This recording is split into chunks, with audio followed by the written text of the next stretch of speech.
Savol: oxirgi paytlarda ateistlar ko'payib ketmoqda. Nega? Men sizga bitta gap aytaman-da, ateistlar ko'payib ketadimi? Musulmonlar ko'payib ketadimi? Xristianlar ko'payib ketadimi? Bu nima desa bo'ladi? Sizga nimadir bir pagoda qilyaptimi yoki siz ularni qabriga kirasizmi yoki u sizni qabringizga kiradimi? Menimcha mana shu bitta narsaga tushunmayman-da. Bizani domlalar bor-ku, bizani hozirgi psevdo domla mullalar.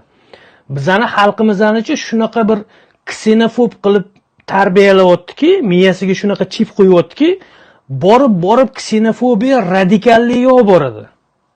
Sizga nima farqi bor u ateistmi yo boshqami? Siz o'zingizga o'zingiz savol bering-da, mana oynaga bundoq qarang-da, ertalab turib savol bering. Ani qo'shnim ateist bo'lib qopti deydi, o'zingizga savol bering. Sizga bu narsadan foydami yoki ziyonmi yoki sizni nima ishingiz bor u ateist bo'lib qoladimi, kim bo'lib qoladi?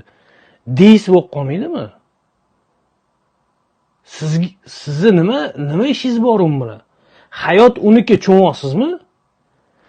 Siz borku, sizni o'zingizni shunaqa kontrol qilib, shunaqa tarbiyalayaptiki, kerak bo'lsa Polshada yashayotgan bolalarni hayotiga kirib kelib, mulla, gey mulla, abror kirib kelib, Polshadagilarning hayotiga, Shvetsiyadagilarning hayotiga aralashyapti. Ksenofobiyani targ'ib qilyapti. Toqatsizlikni targ'ib qilyapti. Toqatsiz.